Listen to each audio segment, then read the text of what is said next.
आकाशवाणी लखनऊ से प्रस्तुत हैं प्रादेशिक समाचार।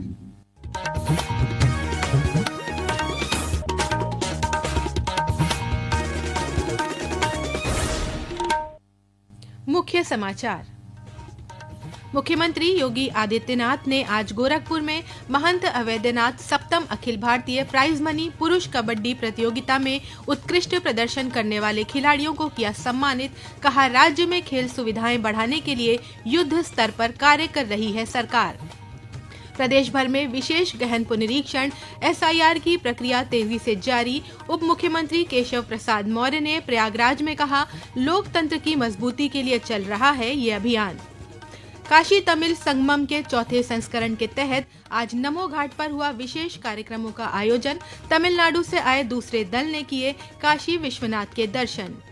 और पीलीभीत टाइगर रिजर्व सहित प्रदेश के सभी बाघ अभ्यारण्यों में बाघों की गणना 10 दिसंबर से होगी शुरू। स्वचालित कैमरों का उपयोग कर 4 चरणों में होगी गिनती।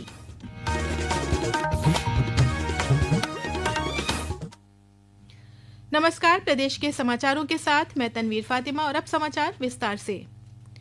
मुख्यमंत्री योगी आदित्यनाथ ने आज गोरखपुर में महंत अवैधनाथ जी महाराज सप्तम अखिल भारतीय प्राइज मनी पुरुष कबड्डी प्रतियोगिता 2025 में उत्कृष्ट प्रदर्शन करने वाली टीमों और उनके खिलाड़ियों को सम्मानित किया।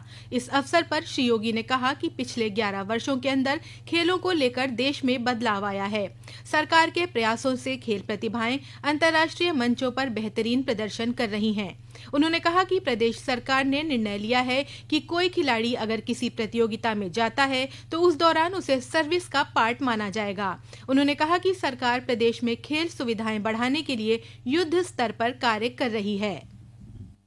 हमारी सरकार ने तय किया है हर कमिश्नरी मुख्यालय पे एक स्पोर्ट्स कॉलेज होना चाहिए और आज उस कार्यक्रम को लेकर के तेजी के साथ हम कार्य कर रहे हैं। हर जिला मुख्यालय पर एक स्टेडियम होना चाहिए, हर ब्लॉक लेवल पर एक मिनी स्टेडियम का निर्माण होना चाहिए और युद्ध स्तर पर इन कार्यक्रमों के साथ सरकार जुड़ी है, इनको लगातार सुविधाओं को बढ़ा रही है।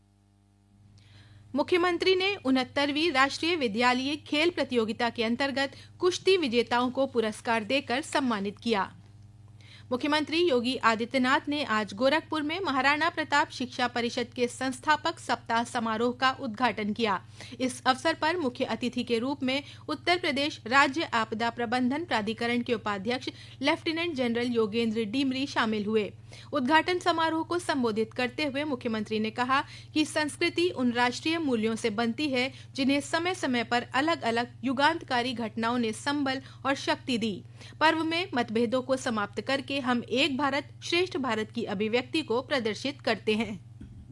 संस्कृति उन राष्ट्रीय मूल्यों से बनती है जिन राष्ट्रीय मूल्यों को समय समय के अंदर अलग अलग युगांतरकारी घटनाओं ने एक संबल दिया, एक शक्ति दी, जिन्हें हम विभिन्न पर्व और त्योहारों के माध्यम से आज भी पूरा भारत बिना भेदभाव के उन्हें आत्मसात करता है, उनके साथ जुड़ता है। उन पर्व और त्योहारों में अपने मतभेदों को समाप्त करके एक भारत श्रेष्ठ भारत की उस अभिव्यक्ति को हम सब प्रदर्शित करते हैं।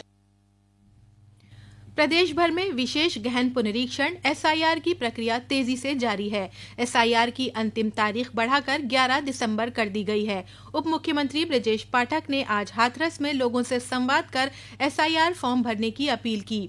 वहीं उप मुख्यमंत्री केशव प्रसाद मौर्य ने प्रयागराज में भारत निर्वाचन आयोग की ओर से कराए जा रहे SIR को लेकर कहा कि लोकतंत्र की मजबूती के लिए ये अभियान चल रहा है। मतदाता सूची शुद्धिकरण के इस कार्यक्रम में कोई पात्र मतदाता छूटना नहीं चाहिए। 25 जिले हम माननीय मुख्यमंत्री जी और हमारे दोनों उप मुख्यमंत्रियों के साथ ये बांटे गए हैं बहुत दिनों से, जिसके हम लोग प्रत्यक्ष रूप से काम देखते हैं। तो यह जो जिम्मेदारी क्या है कि SIR और देश और प्रदेश की सबसे बड़ी पार्टी है और सबसे बड़ी पार्टी के नाते जब चुनाव आयोग के द्वारा मतदाता सूची के शुद्धिकरण का अभियान चल रहा है तो कोई मतदाता सूची शुद्धिकरण अभियान से वंचित न रह जाए, इसके लिए अलग अलग जिलों की बैठकें लेने के लिए कहा गया है। हापुड़ के जिलाधिकारी अभिषेक पांडे ने बताया कि जिले में अब तक 72% डिजिटाइजेशन का कार्य पूरा हो चुका है। हमारे जनपद में कुल 11,56,000 मतदाताओं के सापेक्ष लगभग 84% मतदाताओं का विवरण BLO ऐप के माध्यम से अपडेट किया जा चुका है और वर्तमान समय तक लगभग 72% मतदाताओं के डिजिटाइजेशन का कार्य और लगभग 20 से 22% मतदाताओं को एसडीडी कैटेगरी में फीड किया जा चुका है। तीनों ही असेंबली कॉन्स्टिट्यूएंसीज में काम अब अपने अंतिम चरण पे है। बीएलओ राजकुमार ने बताया कि सभी के सहयोग से 100% लक्ष्य हासिल करने के लिए प्रयास किया जा रहा है। मैंने पूरी मेहनत के साथ एक SIR का काम किया है। मैंने अब तक 95% काम कर लिया। आज दिनांक 4/12 है और मुझे प्रशासन का बहुत सहयोग मिला है। पब्लिक ने भी मुझे सहयोग दिया है और मैंने पूरी मेहनत से ये काम पूर्ण किया है। पीलीभीत जिले में SIR के प्रति लोगों को जागरूक करने के लिए जिला प्रशासन द्वारा अनाउंसमेंट कराया जा रहा है। इसके माध्यम से लोगों को SIR फॉर्म जमा करने के प्रति व्यक्तिगत रूप से भी जागरूक किया जा रहा है। ये समाचार आप आकाशवाणी लखनऊ से सुन रहे हैं। ताज़ा समाचार जानने के लिए आप हमारी वेबसाइट newsonair.gov.in पर लॉगिन कर सकते हैं। इसके साथ ही आप प्रादेशिक समाचारों का ये बुलेटिन हमारे YouTube channel news on AIR Lucknow पर भी सुन सकते हैं।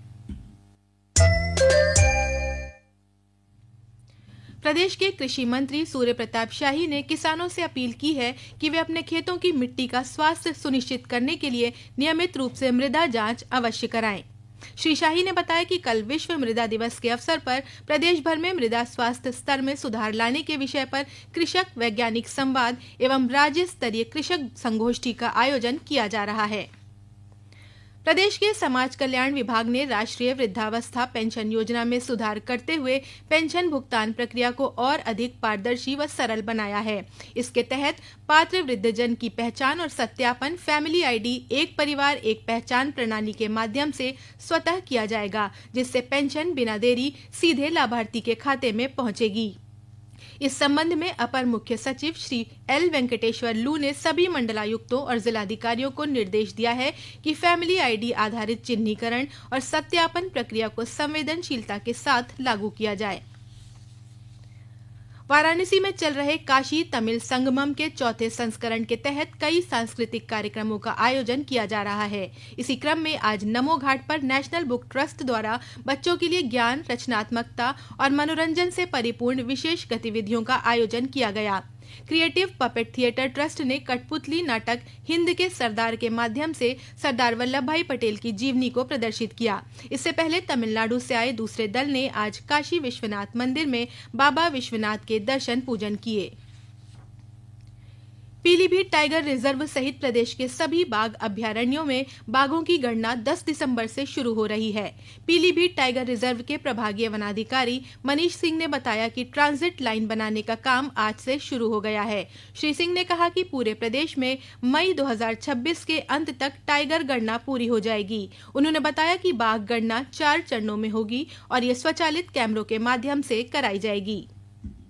अखिल भारतीय बाघ गणना जो प्रत्येक 4 वर्ष में कराई जाती है, उसकी शुरुआत जो है पीलीभीत टाइगर रिजर्व शुरू कर दी गई है और पीलीभीत टाइगर रिजर्व में 10 दिसंबर से 15 जनवरी तक ये कार्य कराया जाएगा। और पूरे प्रदेश की अगर हम बात करें तो ये जो कार्यक्रम है दिसंबर से शुरू होकर के मई तक चलेगा। प्रथम चरण में पीलीभीत तथा किशनपुर में होगा, द्वितीय चरण में दुधवा और आपके जो साउथ खीरी और बफरगढ़ डिवीजन है यहाँ पर होगा, तीसरे चरण में हमारा कतनिया घाट आएगा और चौथे चरण में रानीपुर टाइगर रिजर्व आएगा। नोएडा में बने जंगल ट्रेल पार्क को आज आम लोगों के लिए खोल दिया गया। इस पार्क में करीब 650 जानवरों की आकृतियां लगाई गई हैं। पेश है एक रिपोर्ट।